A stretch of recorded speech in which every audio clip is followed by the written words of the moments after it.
What's up, guys? My name is Raghu Adibatla, and this is Talking Funny.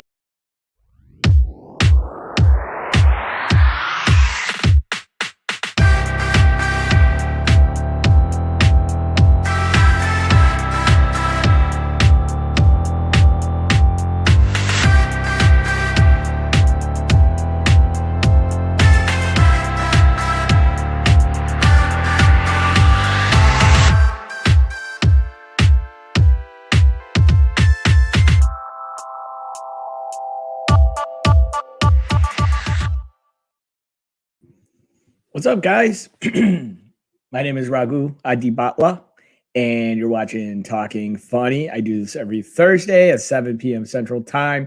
Sometimes I do it other days, depending on what comic I have, what day they're able to do it. My show, I can move it around.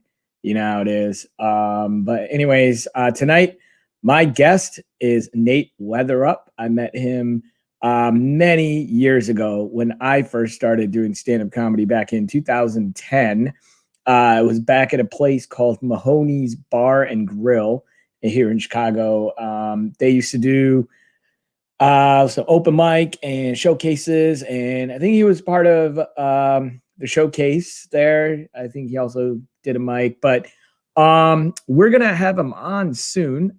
Just want to tell you guys about the show,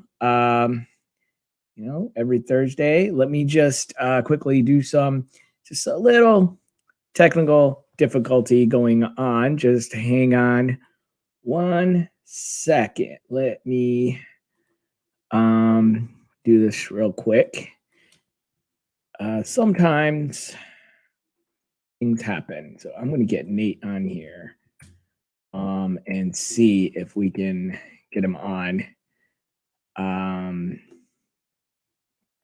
tight, guys.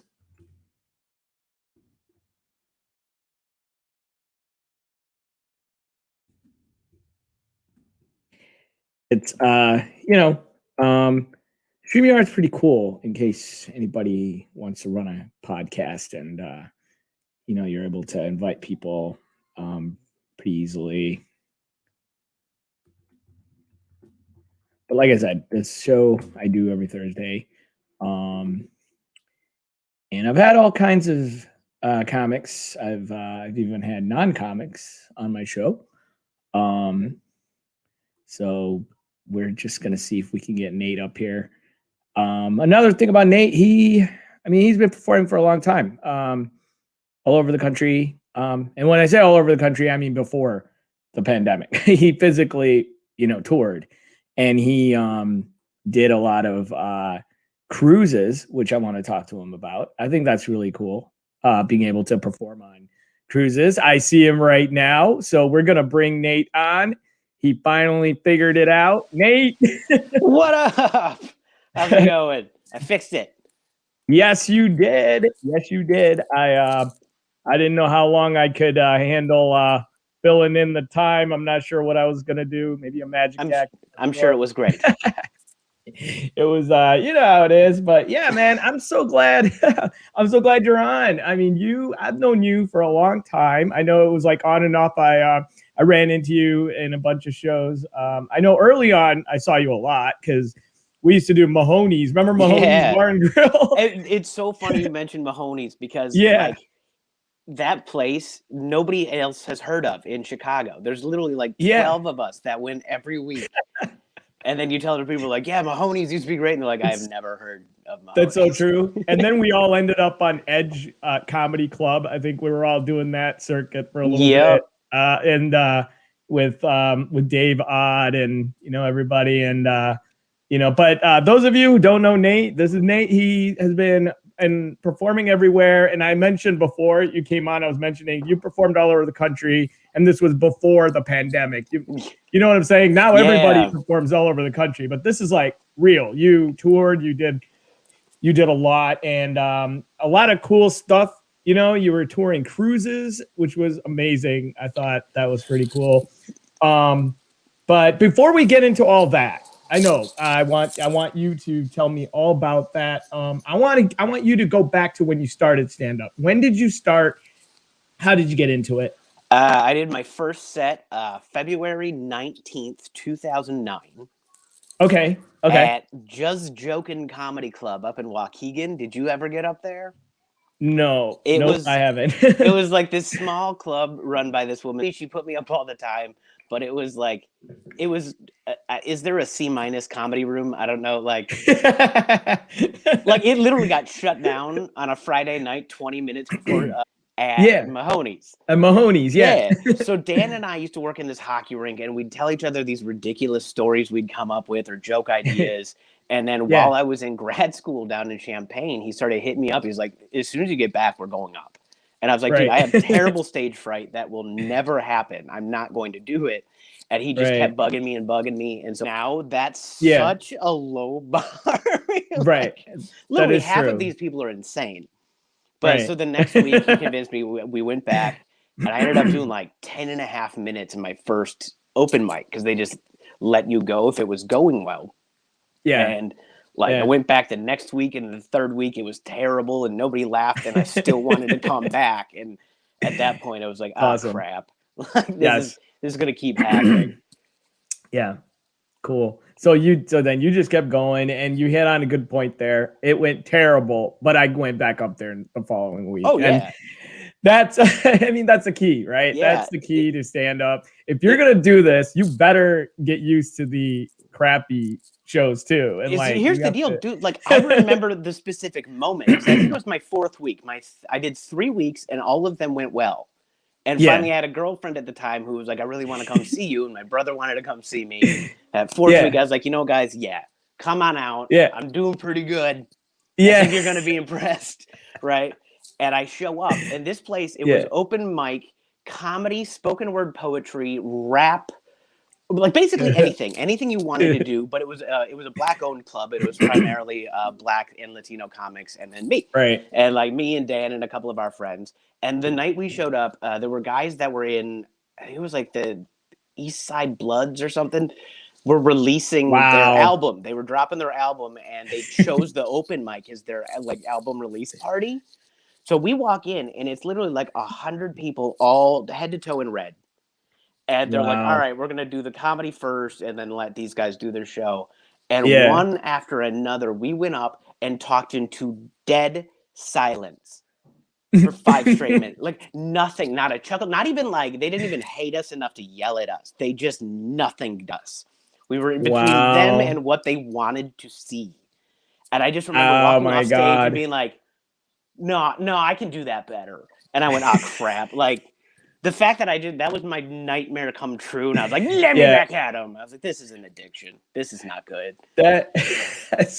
That's so awesome that you told that experience, because that happens. Like I've invited, like I remember I had these coworkers. I was like, you guys got to come. Like, watch me do comedy. And like, I do like great, like shows. And then all of a sudden they come and it's like, Dad, I bombed. And now they've never showed up again to another gig, because like now they don't believe me. So I'm like, my sister didn't see me have a good show for 4 years. Like, legit, she came out, and she always came out on the show where it just didn't go great. That's hilarious. And then finally she came out and saw me, and she's like, that one went well. Like I believed in you. And I was like, sure, okay. It was so satisfying. Yeah. It's so funny, like, and that is interesting, because like the whole thing about, when you're doing shows and when you're inviting people, right? I get this feeling where I'm like, I want people to come, but then sometimes I hope they don't come, like my friends. Cause like, I'm like, God forbid they come, and then like I have a bad set or something. Like, do you ever have that feeling where it's like, I want to invite my friends and family, but then you're in the back of your head, you're like, please don't show up. Yeah, I've had that more happen with like maybe early on opening for somebody. Okay. And I was like, oh, don't come to this one. Like I'm going to be doing 12 minutes up front of like family clean, because that's what they like. This is not, please don't. Because you're going to come and be like, that was cute. And then that's what you're going to think. I do. Yeah. Exactly. You tell your friends and family, pick your battles, like come to the ones that, and no, I get it. So when you started comedy, how long did it take for you to realize, okay, this is the material I'm going to do? And was it the same as the beginning, or did you like what was your That's process? a great question. I love that question because I was a teacher when I started doing this. I'm sure you remember. Right. Yeah, you were. The bulk of what I talked about was I told people, like, my style is confessional. I get up at the end of the school week and I say all the shit I wasn't allowed to say. Oh, I don't know if I'm allowed to say that word on your show. Yeah. We're good, right? Oh yeah, no, yeah. Okay. I see what you mean. Yeah, I was just like, I just swore with. Don't worry, you're fine. Okay, you're fine. You're fine. So anyway, like, that was all the stuff I was doing was teacher stuff, and I was like, okay, that's cool. Like, everybody went to school, we all share these experiences, and so I'm telling these stories, and they hit. And I went, and I had just done my first couple of like host weeks in like Bloomington, Illinois, Bloomington, Indiana, Ann Arbor, like small clubs. And I did my 10 minutes, and then I got brought back to, I think it was Bloomington, Illinois. And there was an old guy there who comes in for like the second show, and he's like, "Oh, you're the teacher guy, aren't you?" And I was like, "Oh, I need to write new stuff." Right. I don't want to be the teacher guy. Like, I don't want to become like a stereotype comic where it's like I show up and I'm dressed like a teacher, and that was what really made me go, I have to write about other things. And then I started looking at like family and, life and relationships, that kind of stuff. But exactly. I very easily could have just, like, if it was the 80s, I would have put on the glasses and suspenders, and that would have been my shtick, and I would have made $100 million off of it. But exactly. 2010, that is not allowed.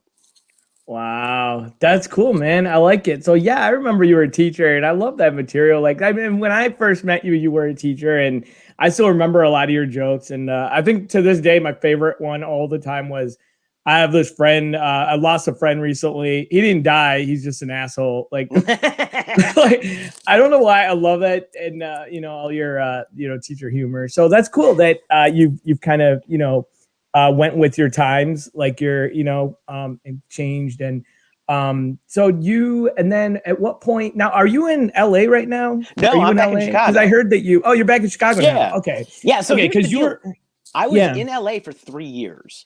And then I came back to Chicago to work shows a bunch. And every time I'd come back, people were like, "Wait, aren't you in LA?" And then I moved back to Chicago 3 years ago. But I was, that first year and a half, I was here for like 4 months maybe, because I was doing cruise ships, or I was going back home or whatever.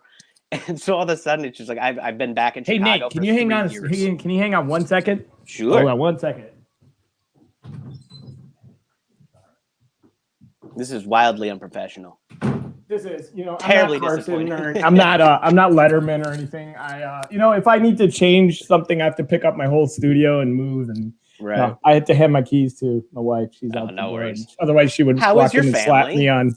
How's your? But no, go ahead. I'm sorry. Keep going. No. What was I talking about? You were talking about just the fact that I was gone so much. Yes. And then all of a sudden, like, I was literally I was flown to St. Kitts, and then all of a sudden Royal Caribbean's like, our ships are no longer coming there. And I was like, do I live here now? Like, and they flew me home, and I've been home for over a year now. And still people are like, are you here? Because exactly. all this time I've never been here. Or if I have, I've been in my room the whole time. Wow. So because I was reading about you a bit, and then it said you moved to LA, and I'm like, you moved to LA? I didn't know you moved to LA. That's the craziest thing. Like, cool. I didn't like, how Chicago comics always do like the goodbye show and like the tour of every show, and I was like, I wasn't like a big part of the showcase scene because I started hitting the road. Like, I realized early on I had a car, and my best bet was to go out of town and try to get spots there. And it worked, but it also, like, it meant years where I was only kind of here. So I can't tell you how many times we would do those, like, Chicago Christmas parties and have all these, young comics be like, who are you? And I'm like, oh, hi, I'm Nate. And they're like, Nate Weatherup? And I'm like, yeah. And I'm like, who's been talking and what did they say? Like, just like, that's hilarious. It's weird that, like, they've heard of me. And it's like, we've never met. They're like, no, we've never met. I'm like, okay. Yeah. Nice to meet you. I'm not sure what you want me to do with that. That's awesome, man. And then I think the last time I saw you was at Zany's while back, Likely. and like during the pandemic, I think it was, but you do zanies a lot, and when did you go out to LA, and when did you come back? What year was that? So I moved out to LA February 2015. Okay. Yeah, I moved out 2015, and it was kind of like it wasn't really planned. I had been in LA. I was opening for Dave Coulier at the time. Oh yeah, that was when you were doing. Okay, yeah. And so I was out in I was doing the Brea Improv with Dave and Ken Garr, Chicago comic who had moved out to LA. He just came out because he's like, hey, I don't know if you mind. Like, I don't know the booker there. And I was like, yeah, come hang out. I'll introduce you. You know, why not? I see a friend while I'm in town. It'd be great. And so I was just kind of talking with Ken about what was going on. And he was asking if I was ever looking to move. And I went, I'm kind of getting to that point where I've hit that plateau of Chicago where I'm like, I'm working at the clubs and I'm on the road. But it's like, unless you do something else, you're just like a local guy. And it's like, we pay the local guy this amount, and that's kind of where you're stuck at. And so I was like, I kind of, but I don't really, like, I'm waiting for somebody to invite me or like an opportunity. And Ken was like, listen, dude, I've got like a couch, and if you ever feel like just going screw it, I'm coming. Hey, hang out with me, and then we'll get a new place. And like a month later, I went through a breakup, and it was just like, I moved out of my apartment, and I was like living on my brother's guest bed. And he had just gotten engaged. So it was like he and his fiance just got engaged. And I'm like, hey, buddy, can I move in? Oh, God. This is like a you, me, and Dupree kind of situation. Exactly. And I'm just like the fat failure brother. And I was like, this can't happen. And so when Ken was like, dude, just pack your stuff and go. I had a month of hosting at Zanies in like January or whatever it was. And I was like, beginning of February, I'm hitting the road. You were I out. just did. Yeah. I packed up what fit in my car, and like my dad shipped out my bed and my dresser. And I started over and like lived on Ken's couch for a month till we got a room. And then I was there for 3 years. Yeah. Wow. That's so cool, man. So you worked with Dave Coulier. How is he? I've never seen a lot of his stand-up. So I don't know a lot about his stand-up. Dave is, first of all, nicest guy in the world. Like, he became a really good friend of mine. And he like, when people would ask me, like, what's he like? I'm like, he's actually as nice as you hope Joey would be. Like, he signs every autograph, talks to every fan. He's like a really good dude. That's cool. And his stuff is really, he does stories about being a dad and things like that. But then he does, he's the sound effects, the voices. Oh, yeah. That's what I thought. Yeah, he's pretty good at that. Well, he won Emmys for that. Like, he was on Muppet Babies. He was on the Ghostbusters. Like, he did all these shows from my childhood that I had no idea until I started working for him. And so here's the deal. It's like, art is subjective. And it's, if you love, slapsticky, goofy voice comedy, he kills. But if you're going there looking for like educated thoughts on politics, you will hate it. You will, my friends are always like, is it good? I'm like, we sell out every weekend. They're like, is it good? I'm like, people always have a good show. And they're like, you're just trying to say it's not good. I'm like, no, I'm not. Do you want to hear sound effects and voices? If no, don't come out. Right, exactly. So how long did you do that for him? I probably opened for him. It was about like 2.5, 3 years. And wow, that's cool. Yeah, we met at the Chicago Improv here. And it was like the Red Wings were in the playoffs. I know he's a Red Wings fan from Full House. I am too, growing up in Detroit. So I threw down in the green room, and we just kind of became buddies over hockey. Yeah. And at the end of the weekend, he's like, I have these 2 theater shows in Michigan. If you want to open for me, it's only $500 a show. And I was like, I'm sorry. Did you just say awesome. $500? I'm still at a $250 a weekend kind of pay range. Yeah, right. I know, right? And so I did 2 theater shows. That's awesome. And he's like, I've also got like 1 or 2 weeks, and then like 3 months later, his agent was just like, "Here's the schedule. Let us know what you can do." And it was a blast. Cool. It was tons of fun. So he is a hockey fan, and he's like Red Wings, like in Full House, like Uncle Joey. Dude, he's not just a hockey fan. He's an official Detroit Red Wings alumnus. Like, that's so cool. Yeah. When he wore the shirt on the first episode, the owner of the Red Wings called him and was like, "We love that you support the team. Can we send you some stuff?" And he was like, "Of course." And they sent an entire truck of stuff. And that's why he always had it throughout the show. That's so cool. And they just loved him so much. And he was a really good hockey player growing up in Detroit. Yeah. So he like plays in their alumni games and like knows all the guys. Yeah, it's pretty cool. Yeah, that's awesome. Yeah, like Bobby Hall Jr. is one of his best friends. Oh, that's cool. Yeah. Wow. Yeah. That's awesome. So cool, man. You got to do that. I mean, it's such a great experience to be able to work with one comic for that long and just like, you know, be able to get that rapport with the comic. And now when you were doing your comedy, early on, what was your who were your influencers in your life? Oh man. So when I was a kid, my dad used to take me and my brother on like road trips to different baseball stadiums. Okay. And my dad loved comedy, so he would throw in stuff that like he could listen to with his kids, Foxworthy, Seinfeld, Ellen, Sinbad, clean comedy stuff like that. And I loved that. And then I started watching stand-up, and like the first guy I really, really fell in love with was Greg Giraldo. Okay. Because he was a Harvard law student who dropped out to be a comic. And so he would tell these really, really stupid jokes that had this like flawless structure. Right. Like they were just so perfectly built that they were stupid. And you just went, oh my God, that's so good. Right. And so that was like a huge thing for me. Or like Dennis Regan or John Mulaney is my favorite right now because of the way he tells a story. Yeah. That's like, it's such a, just kind of like a normal story, but he admits that he's the idiot stumbling through this thing. Like he just takes you on this journey. I love it. That's awesome. Yeah, no, all good names. That's so cool. And you also, I know I was reading more Writers Week. Like you were, I saw a video where you were teaching students about writing. What's GCHS? Like I know it's high school, but what high school is that? That's GC was, that's up in Grays Lake Central. Oh, okay. Okay, cool. Yeah. So one of my buddies from when I was in grad school, I went to U of I for grad school, UI down in Champaign. Okay. And so I made a couple of friends down there for over those couple of years.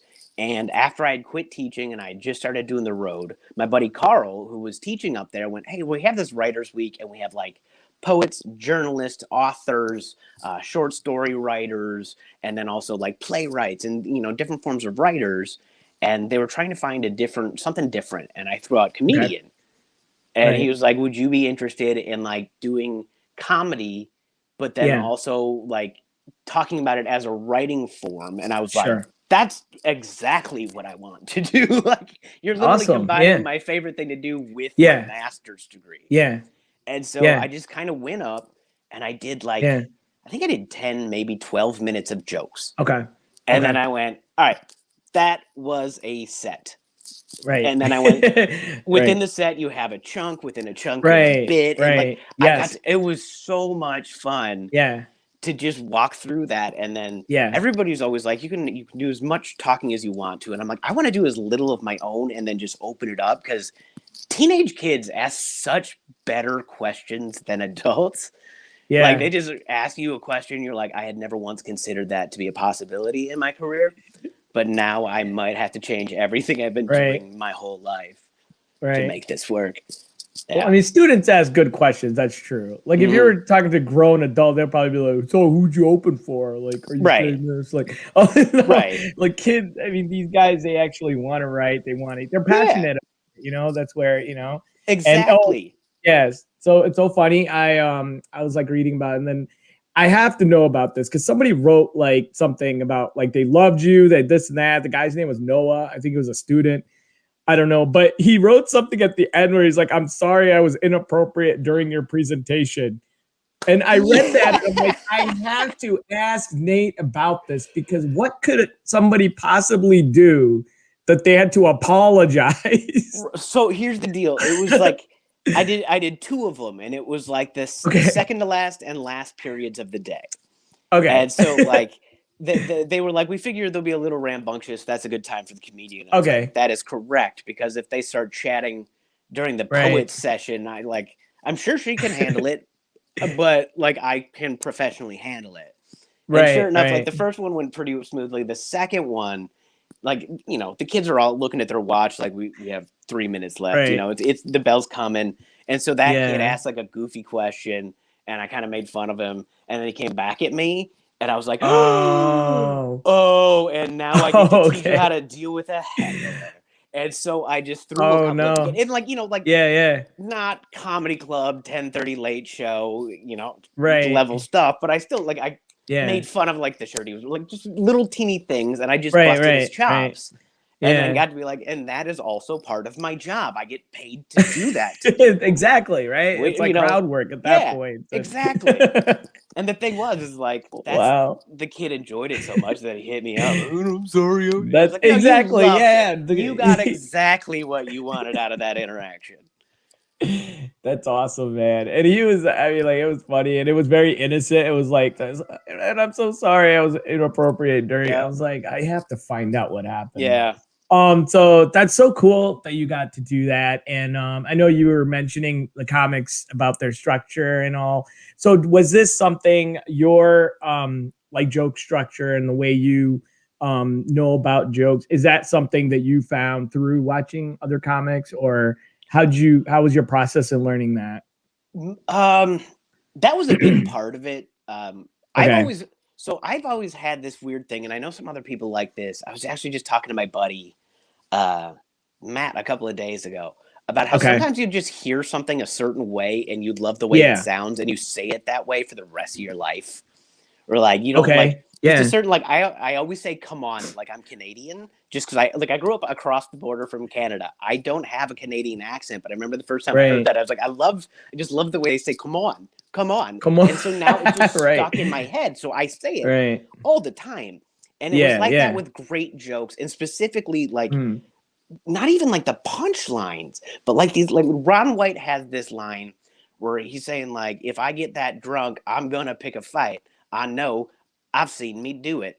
It just that I know I've seen me do it, where he makes himself like a passenger or like he's literally watching the action of his own life. It's how he says this thing about being an asshole and then totally like, but it's not my fault. I was watching me, but it's also admitting, and I was like, that's the kind of stuff where I'm like, you're hitting on two levels. And even if somebody only gets one, it's still funny.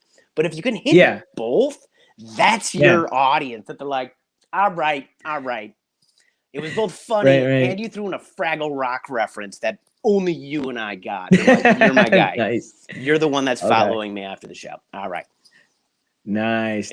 That's cool, man. Yeah, no, you definitely were spot on with the way you were explaining it. And I was watching that, and it's so important to learn that early on. I think a lot of new comics need to know that joke structure, it's not just writing something down and just going up there. It's actually figuring out what you're writing, word economy, like trying to figure out, pauses. And I enjoyed it, obviously. And like, did you hear back from anybody who tried comedy after that, or did anybody contact you about that? I had a bunch of them follow me on Twitter or something. Okay. Like, it was my largest single day Twitter growth ever. And I was like, that's nice. Like, I was like, I'm not comfortable with that at all. Like, 180 13-year-olds just followed me. Great. So, awesome.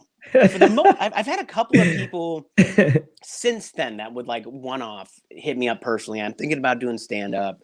Okay. And I'm like, that's awesome. Here, my piece of advice. Just so you know, you're looking at a minimum of 5 years of this until you're even getting like 2 free drink tickets a show. Like, exactly. It is a long road of crap, but also you meet crazy people and you have insane stories. Yeah. Right. That is true. It is very true. So the one thing I found really exciting is that you were doing cruises, which was freaking cool. I think everybody was like, oh my God, like I want that job. Like, you're just on different cruises. So how many did you do? It seemed like you were doing one like every week. So here's what happened. I was out in Los Angeles. I was doing a show at the Comedy and Magic Club in Hermosa Beach, which is this amazing club. And like the next day I get an email from this guy, Mike, and he's like, hey, I'm an agent and I book entertainment for cruise ships. I saw you last night. I feel like you'd be a good fit. Would you be interested? Cool. And I was not interested because like, oh, really? Yeah, most of what I heard Yeah. was from older comics. They're like, it's where comics go to die. It's when you can't get Vegas, you do cruise shit. Like, it's just like, they're like, it's horrible. Yeah. You're treated like a slave. Like, it like just, you know, how old comics make everything as horrible as it can possibly. Yeah, exactly. And then I'd also talked to like Adam Burke, who had done one of those 3-month contracts. Oh, cool. Okay. And he was like, I liked it, but you have to be ready to go for 3 months. And I was like, I just moved to LA. Right. Like, I don't want to, I'm not signing a 3-month contract. So I responded, I was like, you know what, I'd be interested in hearing more about it. Like, I don't know. Oh, that's smart. Yeah, definitely. So I was like, I don't want to say yes or no, but like, can you give me some more info? And he was like, exactly. Typically it's 1 week, occasionally 2 back-to-back, but they fly you in, fly you out. They pay all the expenses and the pay, like typically it's at least $2,500 a week. And I was like, sign me up right now. I don't care if they suck. Like, I'm a very poor comedian. I will do some cruises for a minute. That's awesome. And, and so I did like I just got like one the first year because cruises they don't like using new people. They like people they can trust. They are a multi-billion-dollar industry. Don't want people getting pissed. That is their number one fear is people getting online and going, I hated my cruise. So it's an experience, right? So it's like you're on there, you can't go anywhere else, so it better be damn good. Exactly. Thing, right? And so like you can't get off the boat. So there's that. And then also like they've really redone the way they do it, and the shows are really fun. Like I only do one clean family show a week typically, sometimes 2. Yeah. But the rest are my shows. I get to do what I want to do. And so it's like I did my first one and I was like, all right, that was way better than I thought it was gonna be. And I think I ended up doing like 4. And I was like, dude, give me as many as you can. And the next spring, I only got 1. And I'm sitting there like, I swear they went well. I don't know what's going on. And then that fall, I got 2 more. And I was almost ready to give up. I was like I'm coming up on my 10-year anniversary. And if I'm not, if I don't have a path forward, I might have to look into a real career at this point. And then like 2 days before my birthday in November, I got a text like, hey, can you fly to Aruba on tomorrow? And I was like, yes, I can. So I drove home. Like my brother and I have the same birthday. I was there to have my birthday with my brother. Oh, really? Oh, that's cool. I'm out. Yeah. Drove home, hopped on a flight. And while I was on that ship, they're like, can you hop on another ship? Like the week after you got back, like the day after you get back. And I was like, as long as I had time to like do a load of laundry. I slept for 4 hours, got on a plane on another ship. And while I was on that ship, they're like, do you mind staying on the ship for 2 weeks? And I went, yes. And like, wow. Then my number one piece of advice to everyone starting in comedy is unless you absolutely don't feel comfortable doing something, say yes. Just say yes. Because the worst thing that'll happen is you do it and go, I did not like that. And then you don't do it anymore. But like I did that cruise and then it was like, okay, this isn't bad. And the money's good. And like the money varies ship to ship and line to line and all that crap. Exactly. I got in with Royal Caribbean and that next fall, it was like I did the boom, boom, boom. And then in January, I got an email and it was like, here, 14 weeks. Which do you want? And I was like, all of them. Wow. Give me all of the weeks. And I ended up picking up a few more at the end of the year. So I think like all told, I think I've done close to 30. 30, okay. In like 2.5 years though. Like it was over a very quick point. But that's amazing. And but like, so did you, so going into it, like, you know that, man, this better be, and I know you're funny, you're hilarious, and you do really well, but any comic, let's say, is like a little nervous or like doing a set, you're going to be on that boat. Let's say you have a bad, like, you know, that pressure, right? Like did you at any point were like, man, this better be damn, I know I'm going to do well, but there's nowhere else for me to go. No, first of all, I don't go, I know I'm going to do well. I still get nervous before every show regardless, just because I'm a super anxious person to begin with, but also it's like, I desperately want it to be a good show. I desperately of course. want people to have a good time and to not think I suck. And so like no matter what, I can have 12 good shows in a row, and I'm like, that's too many. That is too many good shows in a row. Like that kind of stuff. So I always have the nerves beforehand, but it really is when you finish that show that just sucked. And it's just like, you're on this ship and you're like, I'm on here for 4 more days. Yeah, exactly. And I don't even have a chance to redeem myself. That was the last show. And it's exactly. I'm going to eat in the crude area and stay in my room. I'm not going to show my face out there. Oh no. It's bad. But the flip side of it is when the shows go great, you are like a small town rock star. Like you walk around the ship and people are catcalling you, and you're like, "Yes, I know. I'm a very big deal. You didn't see my show last week, so you think I'm amazing." Wow. Do you feel like the rocking when you're up there? Oh yeah, like the boat. I straight up. How is that? I straight up fell on stage once. Oh, because really? of So we were coming up through the Gulf of Mexico. Yeah. I think it was like January, which is their worst weather month. Somebody explained it to me, but it's really choppy weather coming through the Gulf. And like the boat, it's 6-foot swells, which don't seem like a lot for the most part. But I was doing this act out in which I like stumbled backwards pretending to be drunk. And I went to step back and the stage was no longer there. Because it just dipped. And so I just bit it and fall hard, hit my ribs. But I roll through it and get up. It gets a huge laugh because it looked like I was like drunk falling over. You were actually they bought it. They bought it. Oh, that's awesome. What a perfect time. I couldn't breathe the next day. What a perfect time for that to happen, though. Exactly. Like, had that been any other moment, they would have been like, you idiot. But they were like, good pratfall. All right. Wow. The gods were shining on you that time. I was like, we're going to make this better. Yeah. That's amazing, man. Did you have like a favorite cruise that you did? Honestly, like that, Alaska. It's got to be. I was gonna say, if you ever done Alaska, I heard that's one of the best cruises to do. I did.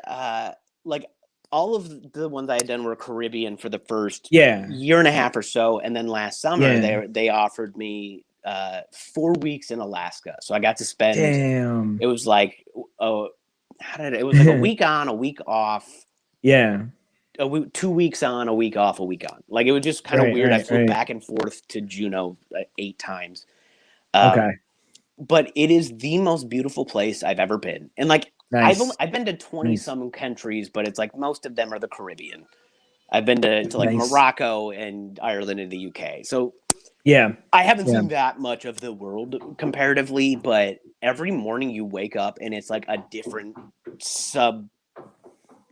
culture. Like it's each place, it's like a different climate and a different culture and a different look. And then you wake up the next morning and you're like, I'm in a fjord and I didn't know we had fjords here. Exactly. It was gorgeous. And then it's just like you learn the history of up there. Time of my life. Wow. Yeah. That's awesome, man. And I'm sure like the time was messed up for you for a while. Just like, because you're in like so many different time zones. You don't even know what time it is anymore. And there was a month when I was living in LA, but doing the cruises out of Florida. And I don't remember how it worked, but I had changed time zones like 12 times in a month. Because it was like I kept having layovers, so it wasn't even just like LA to Florida. It was like LA to Des Moines to Florida, and then to like there's a secret mid time zone out there, and that's crazy. It's nuts.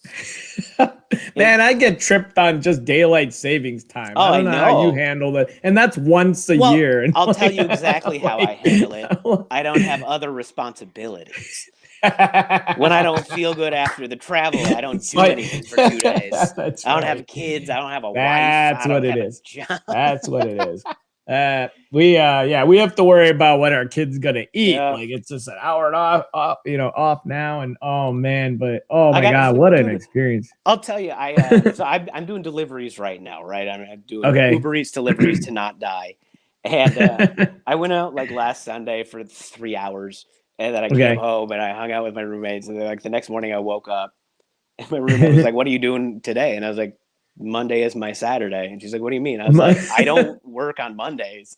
She's like, "Nate, you didn't work yesterday." Like, I was like, "I know, but like, I always work Sundays, or if not, that's my travel day. So I get home and I don't do a damn thing on Monday. Ever. And I don't care that I'm not really doing stuff on Sundays. I don't do Mondays." Right. Wow. This is my rule now. Cool, man. Yeah. I want to talk about the pandemic. And so when shit got real, everything shut down. What was your mindset then? And I like to ask this to everybody because everybody has a different way of going into it. And so here's wanted the deal. To hear like, your mine was a pretty unique experience because I was on a ship when it first kind of hit the news, and I was home for a week, and we were still in that like, will it, won't it? And then I'm back on a ship. Oh. And that's when it was like the first American cases. Yeah. We still don't think it's going to be a problem. I get back from that one, and I was only going to be home for like 5 days. Yeah. And in that 5 days is when it was like, I think it was the 4th day is when the NBA called off the season, and we all went, "Oh no, it's real." Oh yeah, I remember that. Right? Yeah, whole yes, exactly. That was like when the NBA shut down. We all went, "Uh-oh." And I was supposed Isn't that to fly weird out. That it took like a whole sports organization to make us realize that this is real? Like all the news networks are telling you, it's like, oh, there's no more basketball. Yeah. So here's the deal. Like, we were all processing this information at the same time. And then I get an email from my agent. "Hey, boats are down. It's over. We're hoping it's only going to be a month or two, but we're down." And so I immediately go to the store and I'm like, I'm screwed. Like, I had 4 more cruises lined up in the next 2 months. And I was like, if I can get even 2 of those, like, that will skate me through the summer and we'll be fine by then, that kind of thing. Yeah. And then they were just gone. And I was like, I go to the store and I buy a 12-pack of beer immediately. And I'm like, that's how we're solving it. So an hour and a half and 4 beers later, second email from my agent. "Oh, just kidding. Actually, you still need to fly out tomorrow." Because I was meeting a ship that was already out at sea. Jeez. And he was like, they still need entertainment for the second half of their cruise. So you have to get on the ship and take it back to the mainland. And I was like, all right, cool. Paycheck. I'll take it. Right? Like, I don't care. I'll take that money. Yeah. And so the next morning I flew to St. Kitts, and it was my first time ever being there. And I get to the airport, get in a cab, and the cab driver's like, "So what are you doing here?" And I was like, "Oh, I'm meeting a ship tomorrow morning." And she went, "We don't have any ships coming in tomorrow morning." And they know. All of the people in a Caribbean port town, their entire industry is based around it, so they all have a schedule. They know who's coming, when they're coming, when they leave. Exactly. They know better than the people at Royal Caribbean. Right. Exactly. Yeah. And so she tells me that, and I was like, well, that seems bad. And I get to the hotel, I drop my stuff off, and I'm up on this beautiful ridge at this hotel. I can like see out into this huge bay in every direction. And I can see the pier. Walk down to the pier. I asked the woman there, I was like, "Do you have any ships coming in tomorrow?" And she goes, "No, we're down." And I immediately on the phone, "Mike, you got to get me the hell out of St. Kitts. Like, it's down." And he's going, no, dude, it's fine. Like, I just talked to Royal. They said they're going to be there tomorrow. I'm like, I'm talking to the lady who would let them be here. And she's saying, nah, bro. Yeah, exactly. So he literally goes, "Just wait till tomorrow." Like, they're normally in at 10. Like, what time does your boarding say? It was like, it says I should be boarded by 11. He's like, if they're not there at 11, call me. And I'm thinking, dude, you understand if I end up living in St. Kitts, you are paying me for it, right? It's like, if I it's not the worst place to spend a pandemic. It's sunny, the people are nice, whatever. But I was like, I'm about to get stuck out of the country. And then the next morning I wake up, it's 10 o'clock, and I can see the whole sea from this hill. Right. And I call Mike, and I'm like, "Bro, it's not coming." And he's like, "You've still got an hour." And I was like, "I'm telling you, I can see an hour away. That's how open it is. There's not a damn thing there. Yeah. I can see 100 miles, man." And he was like, "Well, just wait. And finally, I was like, I'm done waiting. And I have a buddy that books himself through Royal. And so I called Nary. Nary signed, super funny comic. And I was like, Neri, do you have the number for the travel manager? And he gave it to me, and I called her. And I was like, hi, I'm Nate Weatherup. I'm supposed to be meeting whatever ship in St. Kitts. I'm in St. Kitts. And she goes, why are you there? It's like, you sent me. Literally, you're the one that could have prevented this. Oh my God. And she's like, well, what do you want to do? And I was like, I want you to get me the fuck out of St. Exactly. Because like the night before was when they were showing when O'Hare had like the 3-4 hour line going through customs. And I'm like, I still have to fly through Miami, go through customs in Miami, and then fly to O'Hare. If I hit that in Miami, how do I get home from Miami? Like the whole time I'm like, just get me home. If I'm home, I can figure it out. Right, and exactly. Sure enough, I made it home. It was like all told, 32 hours. Yeah. But it was just the weirdest 32 hours. Jeez. And then I just get home, and my roommates were like, oh, by the way, America's out of toilet paper. And I was like, I was gone a day. What are you talking about? America's out of toilet paper. I love it. You're like going through this whole thing in your room. First things like, by the way, there's no toilet paper anywhere, just to make matters worse for you. Like, they didn't cover that on BBC. Sorry, okay. But days were like $500 if you wanted. Oh my Lord. Oh my God. Oh man. We all switched to bidets. It was crazy. Right after that, we're like, no more. Yeah, we're like, forget it. Like, we still buy toilet paper, but anyways, it's oh my God, dude. I'm just playing this in my head like a movie. Like I could just like imagine this. Like I literally got to the point where I'm like, so say it does where they're like, we can't get you home. Like America's shut down. And actually I wasn't even worried about America shutting down. At that point, the Caribbean, 0 cases. They had 0 cases in the Caribbean at that point. And so I was afraid that they were gonna be like, we're cutting off all travel. Like we are officially on lockdown. If you're here, you're here. At which point, I really was going to be like, well, Royal Caribbean, I'm here because of you. So you are now fully paying me until I get home. This guy doesn't book any more shows, does he? Like, it seems like he hasn't watched anything on TV. So here's the deal. I got really annoyed about it at first until I was talking to Mike.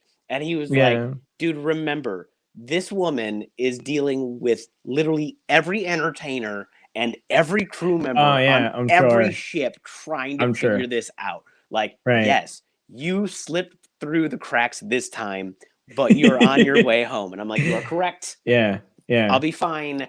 And then sure enough, some of my friends on cruises were literally stuck on a ship for 3 months.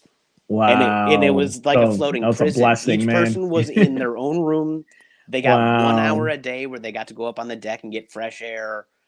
Like people killed themselves working on the cruise ships because of like the isolation. Yeah, I heard like all the food was like pretty much like, you know, all the supplies, like there was nothing. No. They can't run out. Okay. No, they can't.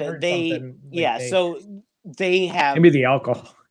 Well, no, even that. They were like, wow, we will get you alcohol. Like that's awesome. All of my friends were like, the one saving grace is like when I'm out of booze, they're like, all right, what do you need? Well, that's good then. But I heard it was a long time. Yeah. The biggest issue was like every ship has, 43 countries represented in their crew. Yeah. And so what they ended up having to do was like this mid-ocean meetup swap thing. Okay. It's like, all right, everybody that's going to Brazil or Peru on this ship, everybody going to the Western Europe here, Eastern Europe, Northern Europe, and they all just had to switch boats. And then, all right, we're on the England boat. Wow. What a system, man. So it was one of those things that as stressful as it was, I got home and I was like, best case scenario. That worked out great. I checked a new country off my list. That's awesome, man. Oh my God. What an experience though that you had doing all that. I wanted to ask you one last thing. Was about comedy. Has it impacted your life in any way? Has anything changed before and after? Like when you started stand up, anything different? Has anything changed? Like I used to be a teacher. And No, I mean like, in general, like your outlook or like, oh yeah, even as a teacher, actually, yeah. And that's the thing is like teaching really. There's so many teacher comics like Will Miles and Clark Jones and Jeannie Dugan and Amy Shanker. True. There's so many great teachers that become comics because they're like the classroom dynamic very much is the same. Like being in charge of a group of 14-year-olds and being in charge of a group of drunks is very similar. Like there's a lot of crossover.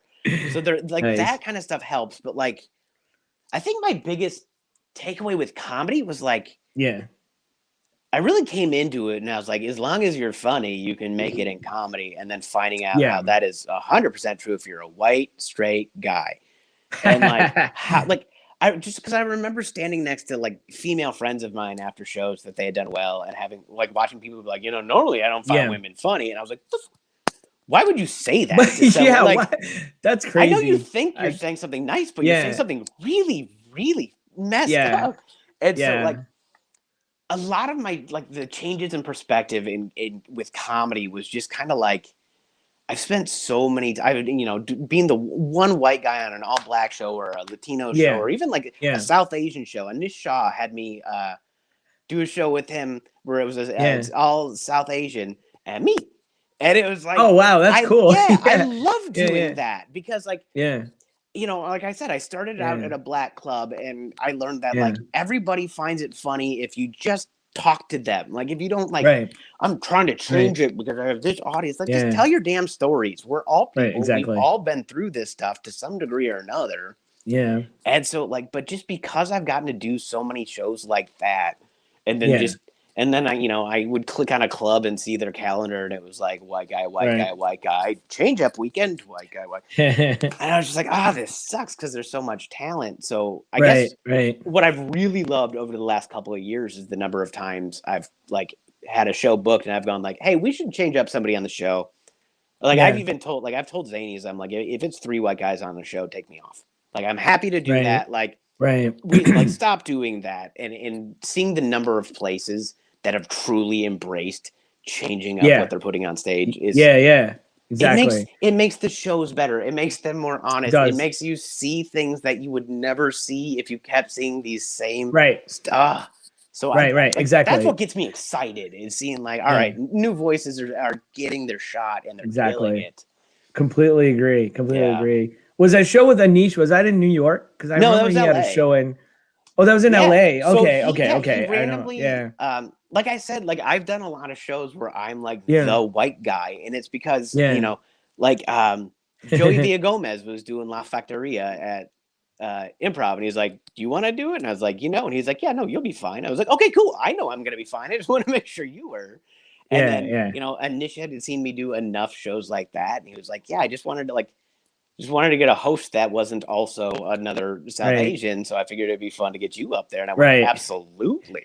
Like, I'm going to learn. That's awesome. Me and Desi getting it on. Let's go. I know there's a show here in Chicago, and I miss it so much. It's called Chalo Hustle. I don't know if you've I posted a lot online on my page whenever I do the shows. It's all in. So this guy, he owns this restaurant that's on Randolph. It's actually a lounge that's in a condominium building. It's on the 7th floor. It's called 7 Bar and Restaurant. But he has a show where it's all Indian lineup, but the host is always non-Indian. Yeah.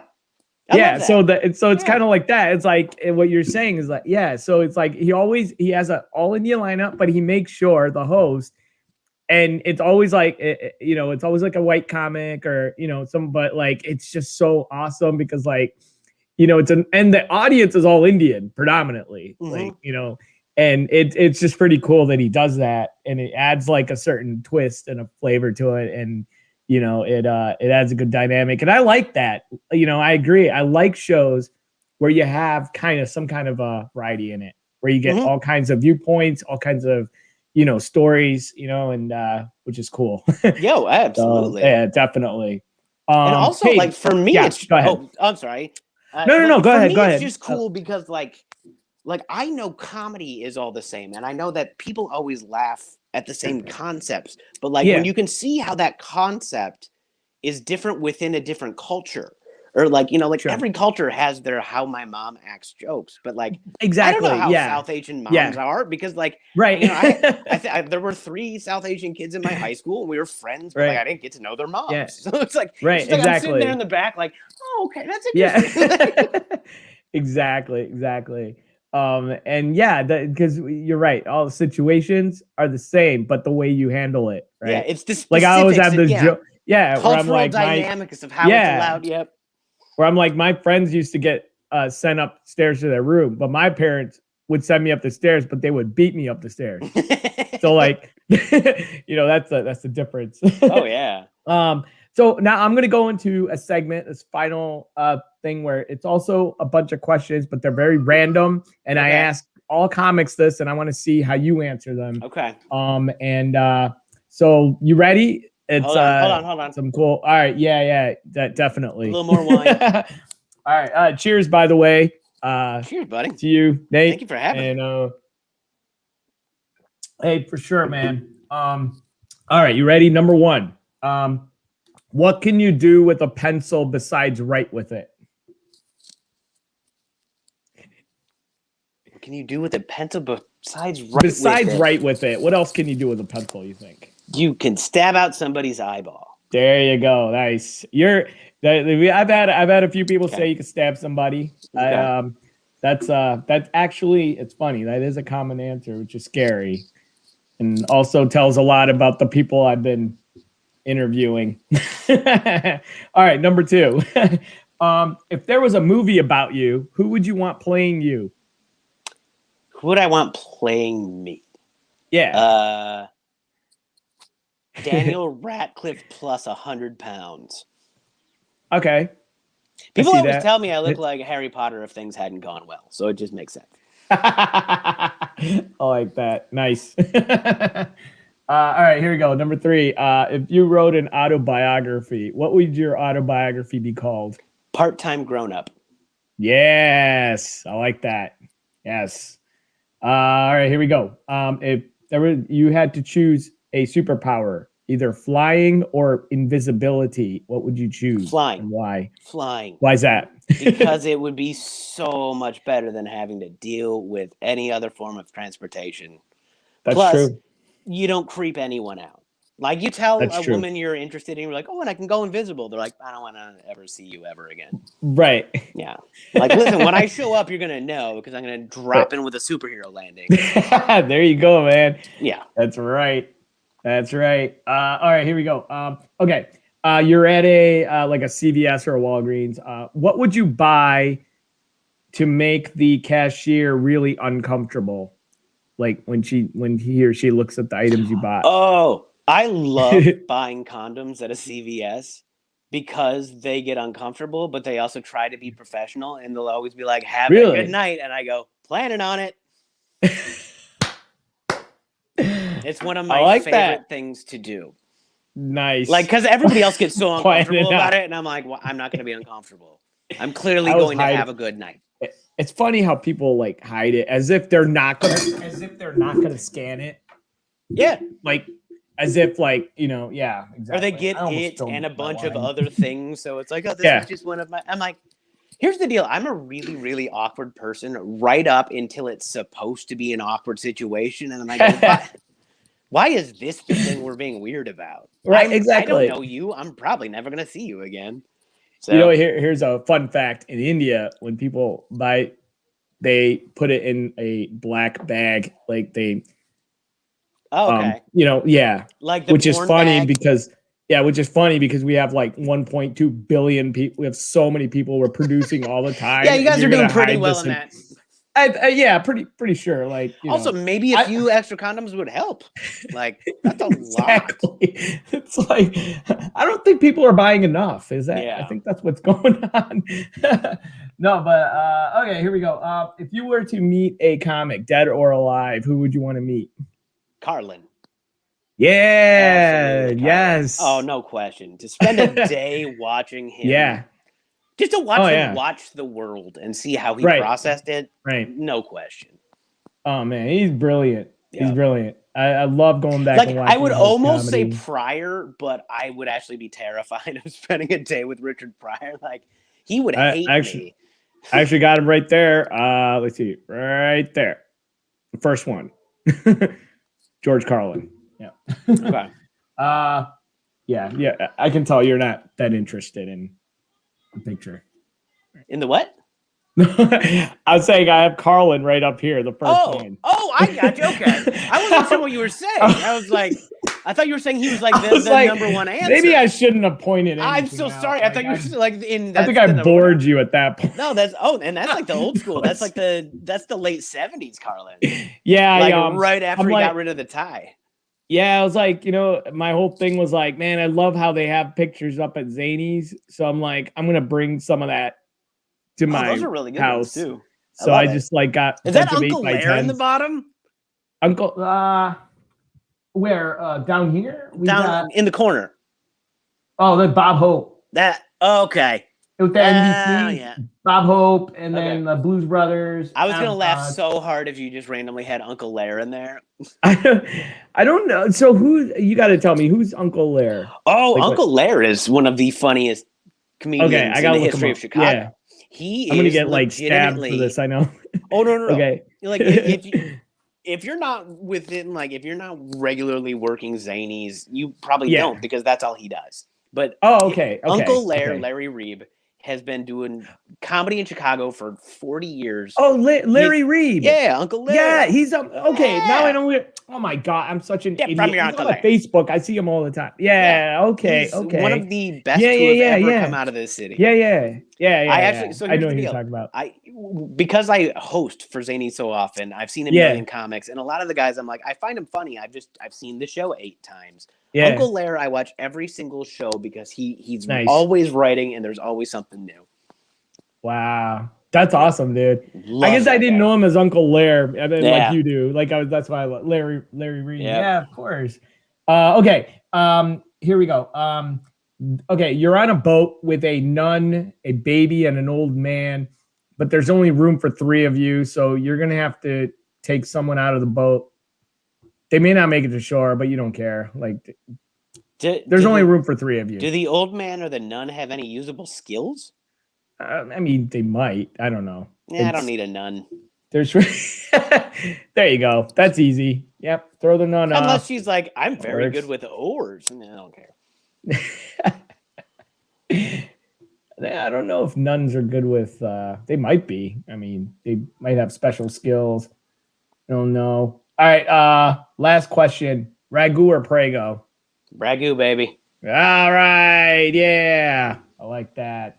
Nate, this has been so fun, man. This has been fantastic.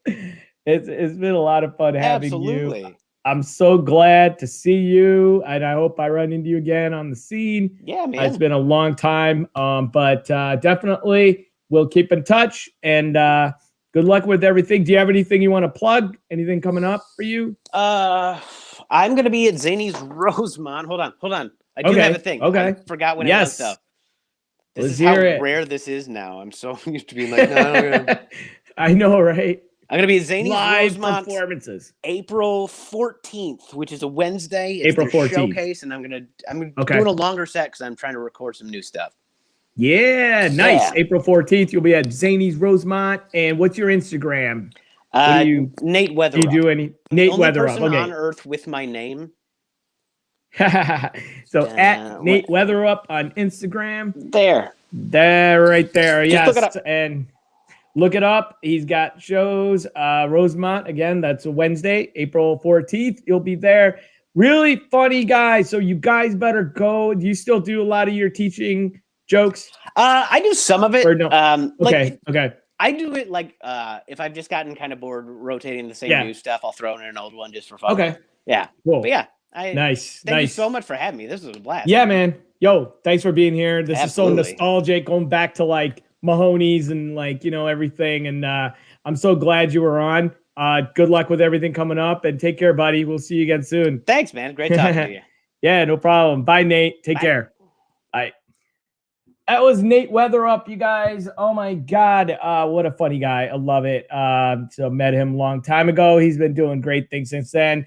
I love that cruise story. Oh my God. Really cool. So we're going to have more guests coming up. I still have to get a schedule together, but you will know who's coming up. But this has been Talking Funny. My name is Raghu Adibatla. So you guys take care. Have a good